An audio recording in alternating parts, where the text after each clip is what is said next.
since you were reincarnated as the youngest prince of the empire, let's enjoy Jujiakrim. But did she say the empire was ruined? This video is purely for entertainment and does not infringe on copyrights or laws. The rights to the novel and image belong to the original author. We do not claim ownership. Don't like waiting and want to listen to this fanfic in full now?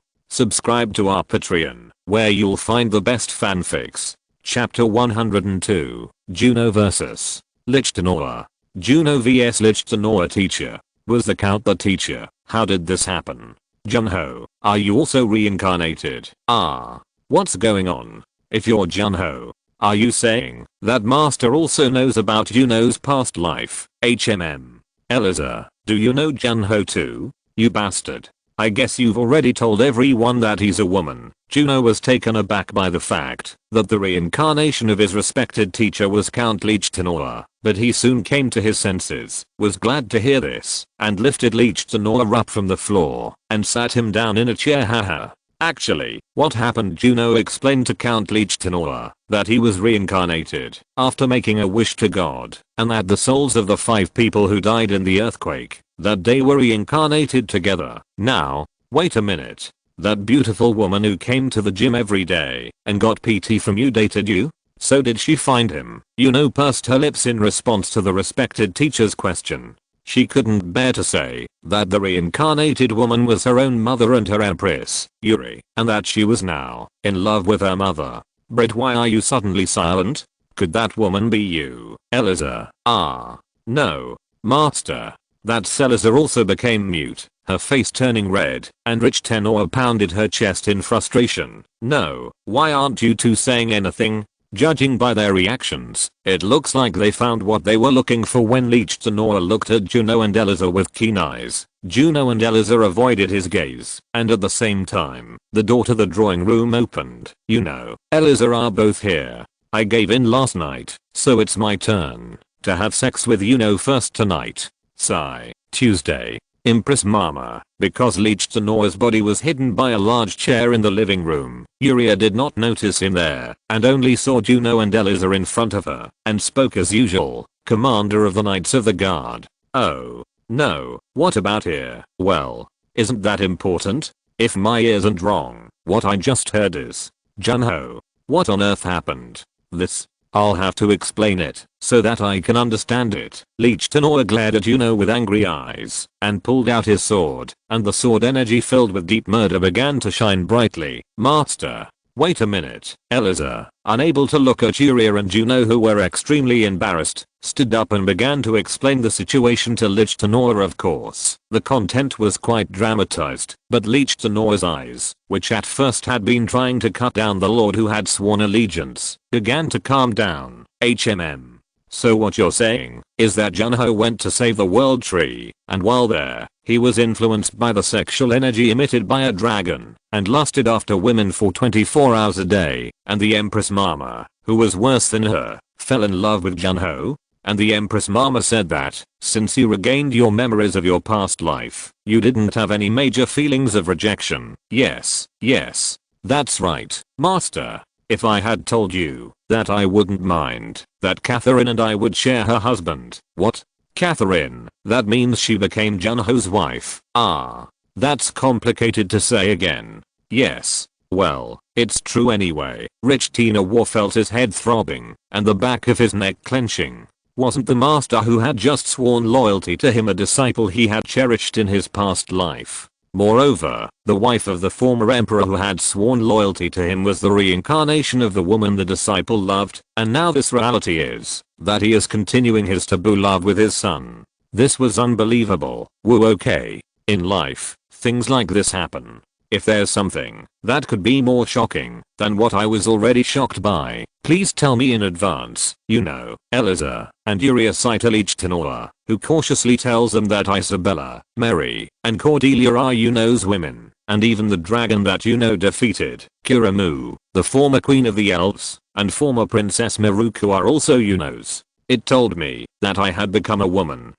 Teacher. Seeing Lichtenauer not saying anything, Juno spoke carefully to him, and soon after, Juno was startled by Lichtenauer's long sword being pulled out once again. Junho, you Inuhu. Did I teach you like that? In the end, Leech Tenor, whose anger exploded, drew his sword and attacked Yuno, and Yuno had to avoid his attack and escape through the window. Wow. The window of the Lord's drawing room broke, and Juno ran away, but Leech Tenor also immediately flew there and chased Juno, and the citizens and guards of Chi's castle had to watch in shock. Sir. No, Lord Leech Tenor. Stop your sword for a moment. I did not teach my student to be such a self-indulgent bastard. This teacher will guide you to the right path with a stick. It's not a club, it's a sword. Can you at least erase the sword energy? However, Juno's protest did not work on Leech Tenor, whose eyes turned in anger. Junho Inurum. Take the teacher's club. Harap, SGEG Sgenjavan. Though Leech Tenor was now throwing his sword energy, Yuno easily dodged the sword energy, but the sword energy that Leech Tenor flew into the sky, destroying the roof of the granary and the territory. Shit. I can't help it. If this continues, the residents of the territory could get hurt. Eventually, Yuno felt the need to subdue her Lich Tina war, and filled her fists with her mana point. Quang. Junho Inum. Block the teacher's club. This guy. Once again, Juno countered the sword shot by Lich Tenor by blowing his fists and dove into the gap between Lich Tenor's sword. Damn it.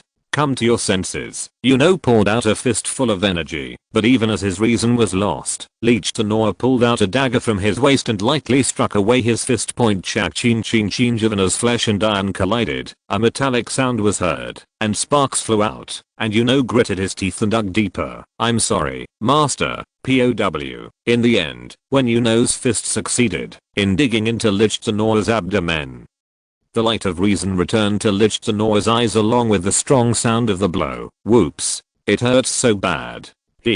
I'm coming to my senses now. I'm sorry, Junho. Are you coming to your senses now? Even though we were born as mother and son, I was in love with Yuri from the beginning. Sir. However, the sword energy on Leech Tenor's sword, which found reason, radiated even brighter light. I took a beating, but things will be different from now on, my lord. No, wait a minute. Are you out of your mind? Before he knew it, Leech Tenor, who was treating Juno as his master, had a winning spirit in his eyes, and a smile of anticipation for meeting his rival for the first time in a long time was on his lips. When did Junho grow like this? What is certain is that he is no match for Eliza, and is much higher than Vice Captain Spear. Leech Tenor was impressed by Juno's skills, because he could confidently say that the skills of Viscount Spear, who had trained Sword to Sword with him, were among the top 3 in the Empire. However, strictly speaking, he was confident that he could guarantee victory, even if 3 people of Viscount Spear's level attacked him at the same time, so he wanted to test Juno's skills. I will go in earnest, my lord. Holy shit. I'll go with all my might, master. As soon as Juno's foot hit the ground, his body jumped out like a thunderbolt and his fist filled with energy flew towards Leech Tenor at the same time. Leech Tenor's sword moved smoothly and shed Juno's fist, and Leech Tenor's kick extended towards Juno's leg. Sigh. However, Yuno lightly blocked his kick by strengthening his thigh, and at the same time, raised his fist towards the Leech Tenor's sword that fell on his head. Quang. A loud noise rang out as the sword and fist filled with sword energy collided, and Leech Tenor smiled, as if he sensed victory. As expected. You still lack experience. You received the sword of master of a higher level than yourself. It was made up of an outpouring of mana like martial arts or sword energy, but its intensity varied greatly depending on the amount of mana trained over a long period of time by the user, the intensity of training, and the difference in enlightenment. So Leech Tenor had no doubt about his victory. However, his sword was gradually being pushed back by Yuno's fist. And Leech Tenor looked in disbelief at Yuno's fist, which was directly opposing his sword, and pushing it away. No. I would have understood if it had been spilled or thrown away. But I'm being pushed out in a battle of strength. Leech Tenor was dumbfounded, because the blow Yuno received was because he did his best to make his student feel the difference in skill point. But in the end, Yuno succeeded in throwing away the sword with his fist, and then stabbing him in the chest with all his might. Wow. Juno's shoulder slap with a lot of force sent Leech Tenor flying into the broken granary wall. Fortunately, the warehouse was full of harvested wheat, so Leech Tenor hit the soft sack of wheat and got up without much shock. Woo. Really? Aren't you going too far? You're rushing to kill a student you haven't seen in decades like that. Sweet. Take care of your lower body. How could I have done something like this? Count Lichtenauer came out of the warehouse holding Juno's outstretched hand, shook off his flour-covered clothes, and headed to the official residence with Juno. Anyway, why are you going back and forth with titles like this? Just take it easy. As a knight, I swore loyalty to my lord. How can you do that? No, I think you're feeling comfortable right now. I will thoroughly treat you as my master, except when we are alone. Hey, do whatever you want, this guy keeps doing it. By the way, he has a lot of wives, so if he does that every day, it'll make me sick. Do it in moderation. No, aren't I the lord now? Where on earth is the knight who interferes in the lord's private life? Oh, really? Lichtenauer smiled happily as he looked at Juno running forward, looking very upset. I'm strong enough to push back the sword with all my might. I've really become incredibly strong. It's Junho. Once you gain a little experience, there really will be no one on this continent who can compete with Jan. Of course, if he had known Yuno's strength in advance, he would have been confident that he would not have lost as easily as this time. But in any case, Yuno became strong enough to catch him off guard, and Lichtenauer clearly believed that it was Yuno who could put the chaotic empire back in order. I smiled happily at the thought that this would happen. No, but wait a minute. There are 4 of us, including the Empress Mama, Her Royal Highness the 2 princesses, and me. Then who is the other one? Stand. Surely you're not that crazy wife who's having an affair at home? Oh, really? If there is a god, he would have made that crazy bitch a couple in this life as well. Lichtenauer shuddered at the unthinkable situation that came to his mind for a moment, and then began to think about what he could do for Juno, who had become his disciple and master. Illustration by Count Lichtenauer. Chapter 103. The Shaking Balkan Empire. 1. The Balkan Empire shaky. 1. Emperor Henry mobilized the western core of the empire to recapture Striv and fight against the Tacito army that had invaded the plain of Zenon, but it did not achieve any significant results. Count Radon, the commander-in-chief of the imperial army appointed by Henry, briefly retreated the 1st and 2nd Corps, collected the remnants of the 5th Corps that suffered a crushing defeat at Striv, and then brought in the 6th and 7th Corps on the central front, and organized a large army to attack all at once. Poured out point, but the results weren't very good.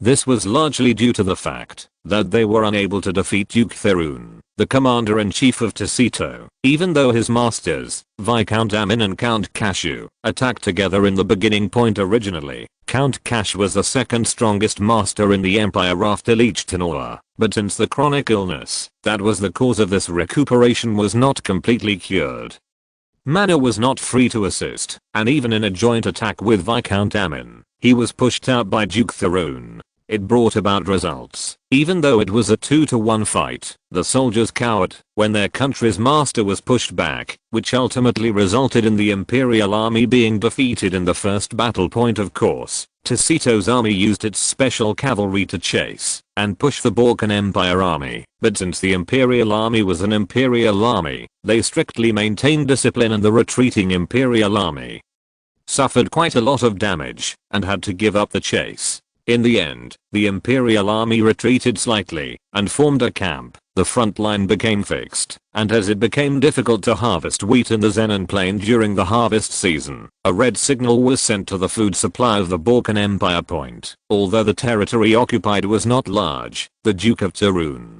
satisfied with the results of the blow to the empire's food situation, began to slowly but completely consolidate his territory into their own point. While Henry was digging in the west, Juno's territory continued to develop point under Yuno's instructions. The Trollazin moved the base of the troll tribe he led to the border of Yuno's territory, and faithfully performed the role of a mercenary guarding the border. While receiving food supplies from Yuno point at first, there were some members of the tribe who were against the idea of becoming subordinates to humans, whom they regarded as insignificant, but as a stable life became possible due to a stable food supply and a safe place to live, the females were able to give birth to more babies and the babies were able to grow up safely. Other trolls also began to gradually express satisfaction with their coexistence with humans. Arjun led the troll unit across the entrance to the monster mountain range, killing all the monsters that could pose a threat. His subordinates, perhaps influenced by Arjun, directly killed small and medium-sized monsters, while the large monsters that could pose a threat were taken by the rangers. They gradually merged into coexistence with humans, including hunting together with other animals. The rangers also had no complaints, because they were able to eliminate monsters without danger thanks to the troll unit's activities, and when they occasionally had alcohol, they shared it with the trolls, and they gradually became closer. But not only good things happened to the rangers. Now that we have more troops, I guess we can toughen up on those guys according to His Majesty's orders. William, who noticed that the rangers' lives had become more relaxed, began to train the rangers much more harshly than Maya trained his troops. Naturally, there were a lot of voices expressing dissatisfaction at first, but when they were physically outclassed by the general guards of Chi's castle whom Maya had sent to be their trainers, the rangers, whose pride was hurt, faithfully continued the harsh training under William's guidance. Thanks to the activities of the rangers and troll mercenaries who became stronger, the lands spanning the monster mountain range were freed from the threat of monsters, and the mild climate, advanced farming methods, and Rachel's further improvement of the seeds provided by the elves resulted in abundant harvests as food became plentiful. Thousands of refugees from the civil war and Hesito's invasion flowed into Yuno's territory, and among them, young people who could not find jobs volunteered for Yuno's army. Your Majesty, 500 young people volunteered for this recruitment. Upon hearing Mayor's report, Yuno felt his head hurt. Currently, the number of soldiers in Juno's domain has already exceeded 2,000, and including the number of rangers and Cordelia's cavalry, the number is quite large at 2,700, so supplying weapons to the soldiers was now a problem. Baron Kimberly, what happened to the supply of weapons through Sister Diane's alchemist merchant? There is no news yet.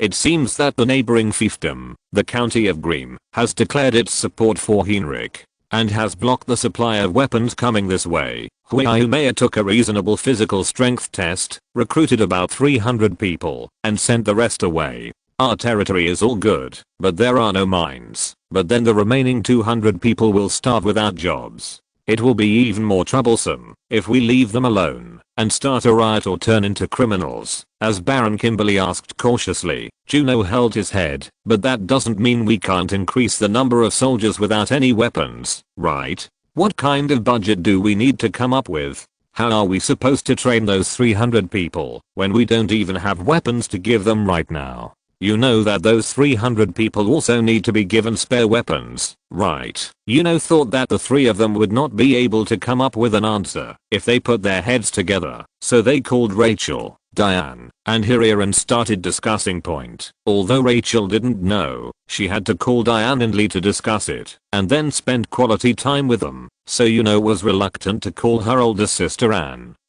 Her sister-in-law, who were becoming more and more lustful these days, but there was nothing they could do in the current situation. This is a current situation. Is there no way? Is there anything that can create jobs in the agricultural sector that Hiria's sister-in-law is in charge of? It's difficult if I suddenly get a request like this. My shoulders have been so stiff lately that I can't turn my head. If you promise to take the time to give me a message later, I might remember.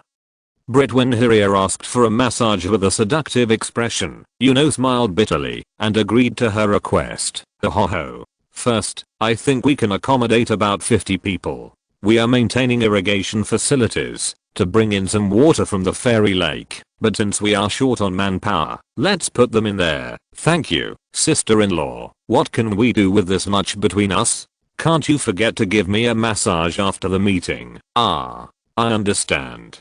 Don't worry. Then what should we do with the 150 people? Sister Diane, do you need manpower for the commercial department you are entrusted with? Well, I'd like my little brother to give me a massage too. Is that possible? Oh, okay. I can do it with my sister-in-law. So what are you going to do? We needed a salesperson who could promote the coffee truck on Polygon Island. But this job probably requires sales experience and a bit of good sense, right? Of course, we also need a warehouse manager and a Yang ERP assistant. So we'll conduct interviews and select them. Roughly, we can handle about 60 people, with 20 people each. Okay. Thank you. Diane also showed off her condescension, opening her mouth at an angle that was invisible to others, and twirling her tongue seductively. Enticed Juno. Seeing her older sister like that made Juno's dick tense up, but she barely held back, and then turned her target to Rachel. Rachel, thank you for always helping our territory like this. But perhaps I can borrow your wisdom this time. Ho ho ho. In a way, I'm grateful that they trusted me, the princess of an enemy country, with such an important task, as I'm currently not paying taxes to the imperial palace. There is no problem financially with the fiefdom. So, the remaining 90, how about using all of our people to carry out a large-scale construction project? Huh. If it's a large-scale construction project, when Yuno looked confused, Rachel brought her map with a beautiful smile. Currently, the only territory connected to our territory is the county of Grime, which is connected by a bridge over the Fairy River. However, this bridge is so narrow that only one carriage can pass through, so distribution of logistics is difficult, and troops come and go. It's inconvenient to do HMM. That's okay. What if we build 2 or 3 more bridges? We will be able to bring in large quantities of weapons to avoid Heinrich's surveillance, and the troops will be able to advance more freely. And one day the 3 women's fingers on the map drew a line from the military training center in the territory to Green territory, and then drew the line all the way to Adria, the capital of the Empire Point. And as she looked at the women's hands drawn on her map, Yuno's heart, which had always been pounding with lust, began to pound with ambition she had never felt before in her life. Chapter 104. Fellatio between my eldest sister and my former. Fellatio between my eldest sister and my former sister-in-law. 2. Mate, Yuno, who had been staring at the map of the empire in silence, was surprised when Diane clapped her hands and looked at her older sister. Okay then, I'll end today's meeting here. I hope you all carry out your duties. Diane and Hiria ended the meeting and sent Baron Kimberly and Mir out, and Rachel also stood up holding the documents. HMM. Why aren't you sisters going out? Did you tell me earlier? Yuno said she would give us a massage. We are going to get a massage and then work. HMM massage is it? Because the massage is so effective that my sisters requested it from Her Majesty Yuno first. Do you want to try it too? Maybe it's because my breasts have gotten bigger these days, but my shoulders keep getting stiff. Rachel, curious, approached Yuno with her eyes shining. HMM. Princess Rachel, is there anything you need? Or should I call Eliza? In response to Yuno's question, Rachel shook her head. No, that's not it. Your Highness Yuno, if it's okay, would you mind giving me a massage, like you did with your sisters? My shoulders have been feeling stiff lately. Yuno's complexion turned pale at Rachel's sudden bombshell, and Diane and Hiria looked at them with straight faces. OMG. Stand. You sure didn't catch the 2 of them sucking dicks, right? If I told Eliza, it would have reached her mother's ears. Yuno, who envisioned a future where her back would be gone, became tearful. Moreover, Yuno's head was spinning with anxiety because there was a possibility that Yuria wouldn't even have sex if she messed up. Fortunately, Rachel had a puzzled expression on her face, so Yuno recovered her complexion to some extent and carefully declined her request. I'm sorry, but I think it'll be difficult because I have to get my sister and sister-in-law to do it quickly and then go watch the training of the entire knights. Isn't Lord Leech Tenor in charge of the knights? At the last meeting, Lord Cordelia decided to focus on the cavalry, and Sir Leech Tenor is in charge of the knights training, so there is no need for His Highness Juno to worry about it. Yuno's excuse, which he made without thinking, was completely refuted by Rachel. Rachel, I'll take it next time. My sister is busy. Right, that's right, our master is busy, so don't be like that to yourself, and give it to us today. Why do you only do this to me when you get it from your sisters? Rachel was able to climb the shallow hill called Juno, but she couldn't climb the mountain called Diane and Hiria, and she was eventually dragged out of her office by her sisters. TCH. I'm not accepting it, because I'm mean and dirty. because I'm mean. As Rachel disappeared into her office with pounding footsteps, Diane and Hiria gently closed the office door, locked it, and ran to Yuno, and pulled down his pants. Then, they cut their own breasts, and gave Yuno her breasts. My master. I guess you missed your sister-in-law's breasts? I also really missed the massage of your breasts with your mouth sucking them. Really, my Yuno is the only younger brother in this world who sucks his older sister's milk so lasciviously. Yuno naturally started sucking on the breasts of his eldest sister and sister-in-law, and the girls looked at Yuno's cock, which was swelling up bigger and bigger, and reached out and started rubbing his cock. Oh my. My little brother, did you miss your breasts so much? Even if I suck on them like that, the milk doesn't come out. Of course, if you want, we can give you as much milk as you want. Hiria is always ready, so you just have to tell us Yuno was avoiding sex with these women because of his constitution, which meant that other people would inevitably find out if he had sex. But the feeling of being served by his beautiful eldest sister and sister-in-law in the office was quite good, so Yuno was actively devouring their bodies. Yuno, who was licking and sucking the breasts that smelled like fragrant milk, grabbed her older sister's head and pulled her in front of her, and Diane pretended not to be able to resist, hugging her in Yuno's arms and pressing her lips against her younger sister's lips. They put their soft tongues and mixed their saliva together. Chirrup side chirrup in the sound of Diane and Yuno's lewd kiss. Hiria twisted her body and rubbed her body against Yuno's. Please do it too, Hiria too. I want to have a nice kiss with you, okay? Sister-in-law, come here too. Yuno pulled her tongue out of Diane's mouth and kissed Hiria as well, and Hiria also let out her vulgar kissing sounds and enjoyed kissing her beloved master as she felt the sweet pleasure from her tongue. Hiria's pussy was dripping with her love juices, soaking her panties, and it was the same for Diane, and they enjoyed kissing Yuno, rubbing her pussy with their hands inside her panties, while not stopping rubbing Yuno's cock with their other hands. It feels good when Yuno sucks it. Our young master. Harder. Please touch Hiria's breasts harder. My breasts are yours now, because Hiria's are yours now. And Diane and Hiria reached their climax with Yuno's caress, and the same was true for Yuno, who continued to be caressed by the girl's soft hands. Yuno's cock, which had been boiling hot due to their caresses, began to spurt white cloudy liquid, and Diane and Hiria opened their mouths and caught the semen flowing upward with their faces and breasts as if Yuno's semen were holy water. I drank the dripping semen and enjoyed its warmth. Time.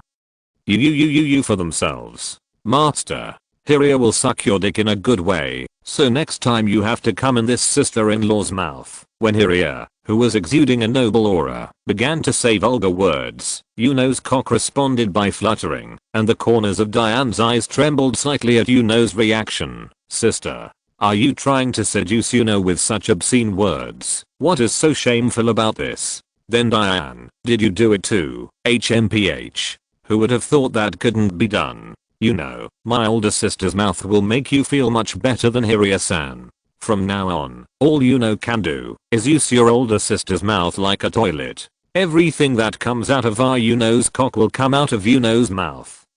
So, I'll accept it, whether it's urine or semen. Pour it all into my sister's mouth. Hiria gaped at Diane's vulgar words, which were beyond her imagination. I'll do it too. You're a master, don't you feel better with this sister-in-law's mouth, that you've never used Prince before? Hiria's mouth is for your use only, so you can use it as much as you like. Of course, you can use as much as you want. I'll open it. Yuno was dumbfounded by the sight of her older sister and sister-in-law fighting over whether to suck each other's cock, but she felt good inside.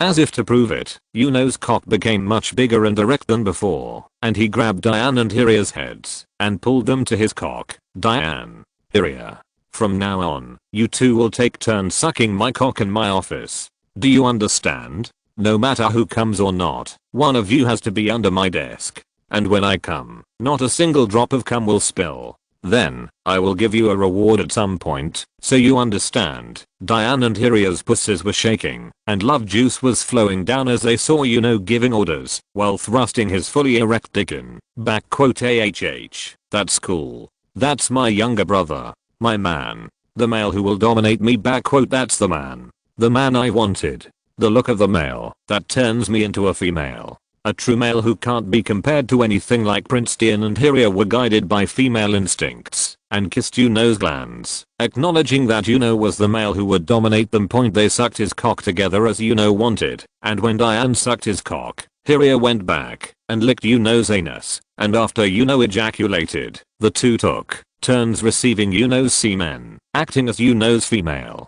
They showed a good relationship. They were so intoxicated by the pleasure of oral sex that none of the three noticed that the door to the office was slightly open and that someone was watching the three of them having sex with their mouths covered. Illustration of sister-in-law Hyria's face and breasts. Exposed asterisk sister-in-law Hyria's facial underwear version. Illustration chapter 105.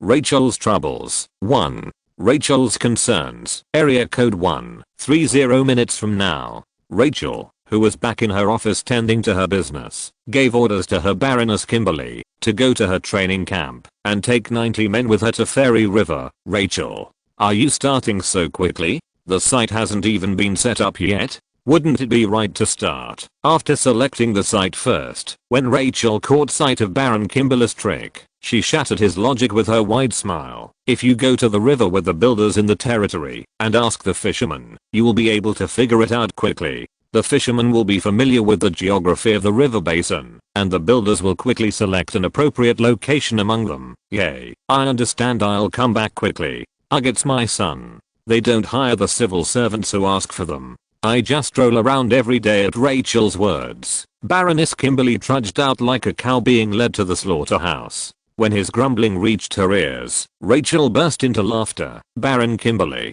you've worked hard so far, but today you can just finish selecting the site for the Fairy River Bridge and go home from work. Are you sure? Yes. I don't force you to work like my sisters. That would only reduce efficiency. The reason I asked for a report in the beginning was to quickly understand the situation of the territory, so it was just an unavoidable situation. Thank you, Princess Rachel. God will be loyal to you. Baroness Kimberly ran out with her light steps, giving Rachel an example that she had not given to Juno, and Rachel sighed and quickly processed the documents piled up in front of her. Woo, but since I'm only in charge of tax work, the work is over quickly. Should I ask Eliza out for a cup of tea? That coffee car sure smells good. Ouch. Ouch. Rachel once again felt a slight exhilarating pain in her shoulder, and as she felt her shoulder becoming more and more stiff, she tried to turn her arm around. AWW, it hurts. I don't think I can leave this alone. There aren't any professional healing wizards in our territory yet. What should we do? It's made quite a bit of progress recently, but the countryside is the countryside. Oh my, it hurts. Although Isabella can cast a certain amount of healing magic and there is a healer Uria who can heal using the energy of the world tree, Rachel still does not know the skills of the Yuno family, so she cannot help but lament the sad reality of this country estate. I had to endure the pain. I can't do that. I'll have to ask Her Highness Yuno again. Seeing as the girls ask for massages first, it's clear they are pretty good at it. Eventually, Rachel, unable to bear the continuing pain in her shoulder, got up from her seat and headed to Juno's office, where her curiosity was aroused by the moans of Diane and Hyria coming from her room. Here, how good is Her Majesty Yuno's massage that the girls are making such a fuss? I'm curious, should I take a look? She was Rachel, who tried to open the office door and enter, but her door was locked. But Rachel didn't give up, and she took her office key from her office point. Since the three women had been working in the office while Yuno was away, they each had their own keys, and Diane, who had no idea that Rachel, a workaholic, would come here, made the mistake of only locking the door. Let's see. How good does it feel to have girls? Wow. She carefully opened her door and peered inside. Rachel fell to her floor in shock at the sight she saw. I told you it was a massage. What kind of massage is that? For some reason, they tried to get me out quickly, but the sisters were trying to do something like tart inside the office. She saw Diane and Hyria fighting and sucking Yuno's cock point. Although they joked around, when it was just about them, they were usually very playful and showed off their behavior. However, the sight of the sisters in skimpy underwear pushing their huge breasts towards Yuno and taking turns sucking his cock looked vulgar yet so beautiful that Rachel could not take her eyes off. Now. Wait a minute. Divorced Hyria says yes. Diane is your younger brother. She is a half brother, but her father is the same sister. Is it okay for her to do that to her younger brother? Although her mind was so confused and her head was pounding, Rachel continued to watch Juno, Diane, and Hiria having sex through the crack in the door. It feels so good to rub your nipples. Even if you do this, the milk won't come out. It's going to the nipples. Ooh, go away. Hiria, go away, you'll go away, while having your nipples pinched by the master. Drink Yuno's cum, because older sister's pussy is Yuno's, because it's a younger brother's exclusive oral pussy that can be used at any time. The pleasure-filled lewd sounds of her sisters flowing from inside her made Rachel's eyes focused on them. Before we knew it, Rachel's body began to heat up. Moreover, through the gap in the open door, not only her sex, but also a fishy yet fragrant scent flowed out, arousing her body, causing Rachel to wet her panties without realizing it. Churaroo loop chew up. You know, suck your sister's pussy harder. Oh. A perverted dog who likes to have her pussy sucked by her younger brother while having her dick sucked. Torture my older sister's pussy more. Master, please suck my pussy too. Hiria's pussy is waiting with a lot of sour pussy juice ready to give to you. Hiria and Diane took down their panties and now turned their bodies in the opposite direction and started having their pussies sucked by Yuno. Yuno sucked their pussies and quenched his thirst with the love juice flowing from their pussies and then cummed in their mouths. He was also quenching their thirst. Rachel was looking at them and had her hand inside her dress, stroking her soaked panties, perhaps because it was her instinctive masturbation. Rachel looked into her room with her blank eyes, feeling her womb tingling with her intoxicating scent and atmosphere emanating from her room, unaware of her own condition. Diane. Hiria. Clean my dick. I have to leave now. When Yuno stood up, his huge cock was revealed. Diane and Hiria, looking at Yuno's cock, which was now over 30 centimeters long, bounced her breasts happily and stretched out their tongues to lick the semen and saliva on the cock once again, and Rachel was thrilled at the sight of that huge cock. 3. Oh my goodness. Did they put something that big down their throats? I don't think they're having sex. But does sucking feel that good? If that thing gets into your stomach. Oh my. What was I doing? Crazy bitch. Crazy bitch. Only then did Rachel realize that she was masturbating, and she quickly removed her hands and took off her panties, which were now soaked with her creamy juices inside her office. Rachel saw Yuno and her sisters starting to dress her up again, and she got up and returned to her office. She then immediately opened her window and ventilated her body, the heat of which caused her to cool down her sweat-soaked body, and she tried to forget about the lewd scene she had seen earlier. Now. Just a moment. Does Eliza know that her fiancé is doing that with her big sister and her sister-in-law? Of course, you don't know, right? To think that her one and only sister's fiancé was such a pervert who committed incest. When Rachel gets the idea that Yuno's relationship with Diane and Hiria is an affair, she wonders if revealing this will ruin her sister's happy marriage. She must tell her this to prevent them from getting married even now. I was worried about whether I should tell my younger brother or not. In the end, it was Rachel who was thinking about skipping lunch, but no results came out, and Yuno's big cock was the only thing lingering in her head all day. That night, Eliza came into Rachel's room wearing her pajamas. Rachel would normally have been extremely happy to see Eliza as she slept with her every 2 days, but today, for some reason, she remained blank, even when Eliza came into her bed, and Eliza looked at her sister strangely. What are you doing, sister? Why is she so dazed? It's Eliza. I'm sorry. When Eliza screamed, Rachel apologized, as if she had finally realized that her sister had entered her room. After that, she continued to look at her window and sigh. What's wrong with you? What's wrong with her all of a sudden? Is there something that's not working out? Phew, it's nothing. I'm sorry, Eliza. I put her sister on her mind. Let her sleep. It's nothing, Jin. Just by looking at her, there's something wrong with me. Written on her face. Talk to me quickly. Only then did Rachel realize that she had to tell her sister, and thick tears welled up in her eyes. RACHEL illustration chapter 106. Rachel's troubles. 2. Rachel's concerns. 2. Ugh, I understand. But you shouldn't be shocked. Actually, with tears in her eyes, Rachel slowly began to tell Eliza what had happened during the day. What? Was it just like that? Eliza. Rachel looked at her sister in bewilderment, who was holding her stomach and smiling widely even after hearing everything she had done. Hey, you don't mind that your man is cheating on you? Hey, C's. You know, how many women does he have? I don't even care about that. Rather, I need to have 10 more in the future. Just to be able to sleep at night. What do you mean? There are other women, of course. If I were to handle Yuno's energy alone, I'd probably die, right? As a fortune teller. I guess it's a pleasant way to die.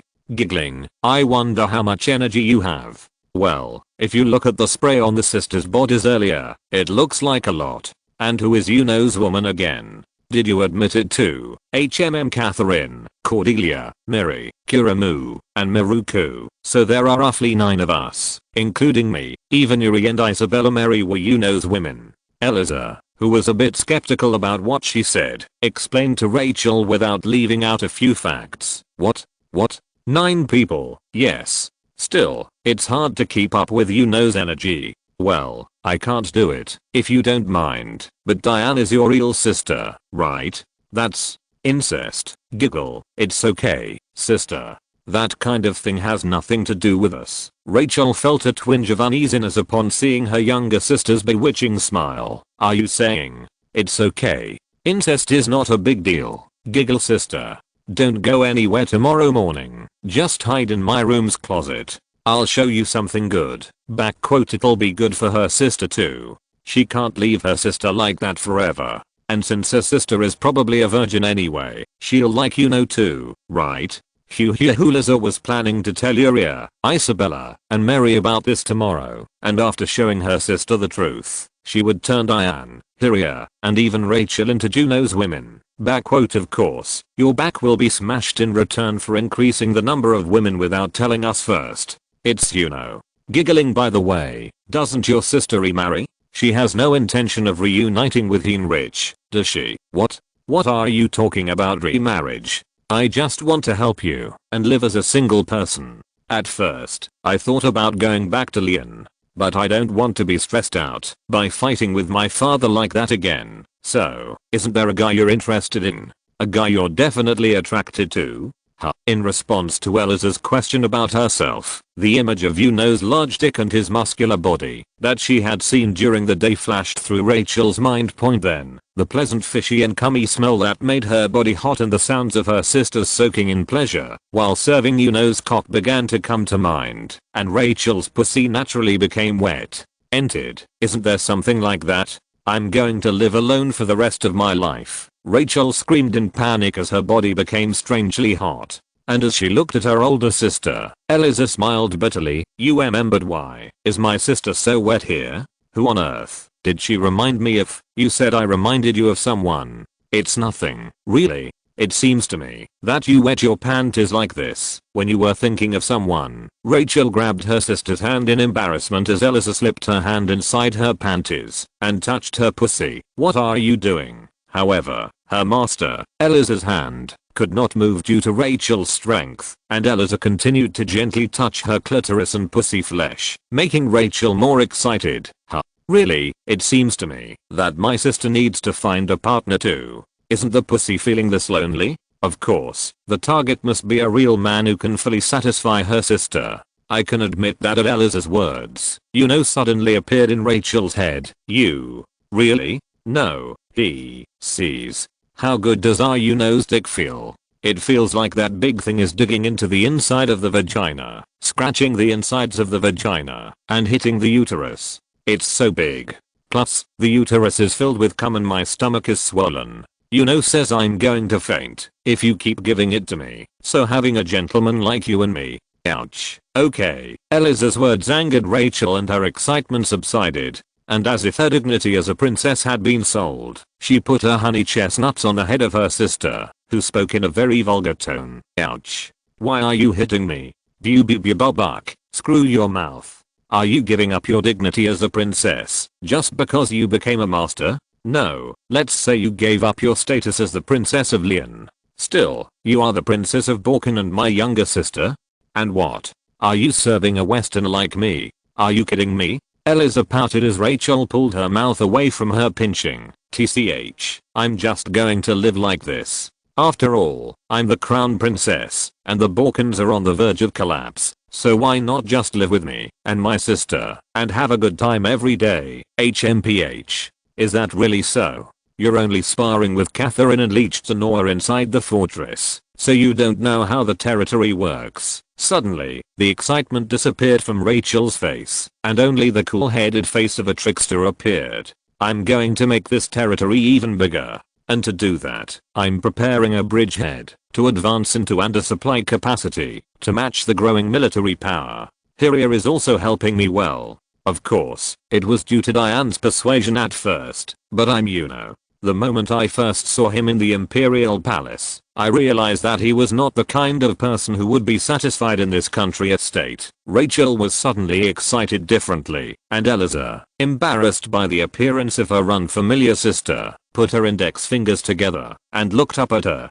Then her older sister was in love with from the beginning. So why did she say things like that? I'm not like that, right? And I don't want to get involved in such a promiscuous sex life. Rachel broke down again at Eliza's words that hit her at the head point. Eliza then forcibly removed Rachel's clothes and began massaging Rachel's breasts, which were as large as her own. Would like it if it was her breasts. Giggle, giggle, Do you know how crazy she is when it comes to breast milk? She squeezes the big breasts of Kuramu, the queen of the elves, and Miruku, the princess, every day and drinks the breast milk in the morning. Of course, the two of us milk but in the meantime, I drink the milk that flows out of Yuno's dick. Rachel's face turned bright red at her sister's extremely shallow words. This was because even today, the lewd image of sucking Diane and Hiria's breasts came to mind. But if you listen to what you say, it looks like you haven't had sex yet. Didn't you see this pattern on your lower stomach? This is what happens when you have sex with This will also be engraved on your lower stomach tomorrow. Eliza lifted her nightgown to reveal her own pussy mound in the lewd uterine tattoo that stretched across her lower abdomen, and Rachel's face looked like it was about to explode. Quote 3. Oh my god. A tattoo like that? Then you can never wear a pretty dress that exposes your belly. That's ridiculous. When Rachel saw her, she started to resist, but Eliza used her familiar hand movements to subdue Rachel, tied her hands and feet, and covered her mouth, preventing her from moving. I put her in her closet. She then cut a hole in the door in front of her eyes, so she could see into her bed, forcing her to watch herself, and having sex. Good night, sister. Tomorrow morning, it's my turn to have sex with right? And we'll be able to see our true selves. After that, I'll ask you again then what your choice will be. Rachel's consciousness was interrupted by the feeling of her touching the back of her neck, and the next morning, Eliza came to her senses by her sister's voice, who seemed to be drowned in her pleasure. That's it. I'm dying. My insides are already full. My womb is full of your thick cum. Rachel looked out through the hole in his closet in confusion. Then, what she saw there was her sister floating in the air with both legs held by receiving his huge cock, and Princess Mary massaging her sister's breasts. Quote 3. Oh my goodness. That's why I said incest was nothing. Even Princess Mary looks like Fatma's pussy was already dripping with semen, so Rachel couldn't help but feel her astonishment. Oh, it keeps coming in. The thick cum keeps coming in. If I keep doing this, I'll get pregnant. I'll get pregnant with a baby with this hot, thick cum. Rachel's eyes grew bigger and squirted as Eliza's belly swelled and swelled with so much cum she took. And my daughter-in-law's pussy feels perfect today, right? Still, I have to cum not only in that, but also in Mama's pussy a lot. You don't know how lonely I was last night because Mama's pussy couldn't receive my son's cum. Mom, I'll do it first today. There's my sister's pussy here. The thing I love my little brother the most is this sister's plump, naughty pussy. You have to stick your dick in here and make me feel good about it. Do it. At the sound of your ear and Isabella's voices coming from next to her closet, Rachel's eyes bulged as if they were about to tear, and pulled her cock out of Eliza's stomach, which was swollen, as if she were truly pregnant. Then, she held out her dick dripping with semen and love juice, and made Uriah and Isabella clean it with care. Rachel also got excited, and her body heated up as she opened her vaginal utility in front of the closet she was peeking at. I felt it point moreover, feeling the intoxication and strange energy from their sex increasingly taking over her body. Rachel tried her best to come to her senses. You know. I can't end up being that lewd. Furthermore, I can't fall into that kind of incest. That looks so good. I can't be reduced to something like the Thava. Contrary to her reason, her body became hotter and hotter, and her pussy poured out her love juices like a waterfall, flowing down her thighs, and before she knew it, a puddle of her pussy juices formed under Rachel's legs. It happened. HMM. It feels good. This smell. It feels good. Just to smell the scent of this male. Ah, I know why the sisters do that. The dick is a drug. It dominates women. It's no different from a terrible drug that you can use. Rachel could barely resist the urge to lean over and break down her closet door and spread her pussy in front of How much time had passed when she heard Eliza whispering something to and then she heard the door to the closet she was hiding in open. Princess Rachel, you're here. But it looks like you're not in good condition. Politely lifted Rachel's naked body and laid her down next to Eliza, whose semen was dripping from her pussy hole. Please, let me out. However, contrary to what Rachel said, Eliza and Juno, and as she felt everyone in the room, including Uriah, Isabella, and Mary, looking at her, she actually felt excited. I bred. This is not me. Come on, sister. It's time for you to become a woman too. I'm looking forward to it. It's going to feel perfect. Rachel's eyes were blurring with excitement and despair as she listened to Eliza whispering in her ear. Eliza's vaginal cum bota B illustration chapter 107. Rachel's troubles. 3. Rachel's concerns. 3. Watching Rachel's body tremble with excitement and anxiety, Uriah approached her and cheered her up, and Rachel felt her body slowly calming down. Princess Rachel, are you okay? I'm sorry that my daughter-in-law dragged me in so suddenly. I'll scold you later, so don't worry too much about it. Oh, no, Empress. Well, I'm really fine, but can I leave this room? Oh, didn't our Eliza says that? Diane, Uriah, and Rachel said they wanted to be Juno's women. Isn't that right? Rachel's eyes widened at her nonsense. What? I never said that. Huh? Sister. Isn't that different from yesterday? Yesterday, you said that your pussy gets wet every time you think of Hey, when will I meet you? Yoop. Even as Eliza's semen was dripping from her lower body, she secretly sent a gesture of her hand to Isabella, who covered Rachel's mouth with her silencing magic. Ho ho ho. My sister is like this, so I'm embarrassed for no reason. So I'm doing this for no reason. Mother, I understand. Everyone can be like that at first. Princess Rachel. Will give you a pleasant first experience. Relax and smell my son's dick. It really feels good.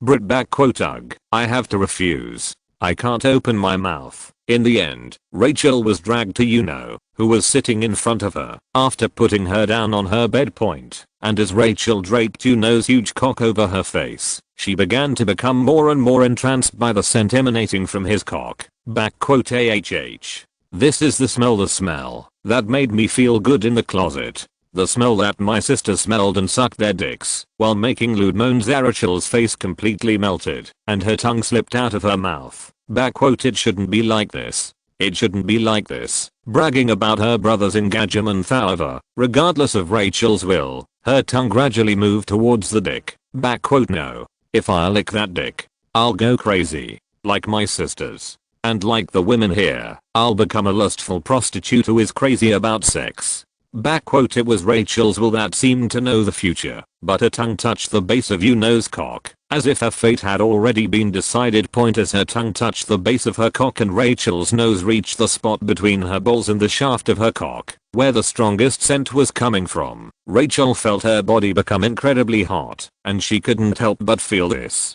I felt like I wanted a man. Whoa. This strong smell of a man. No. My body is so hot I can't take it anymore. I'm like my sister. In the end, as she looked up at her cock, her younger sister Eliza looked at herself, who had finally fallen under the spell of her cock, and opened her pussy, dripping with semen.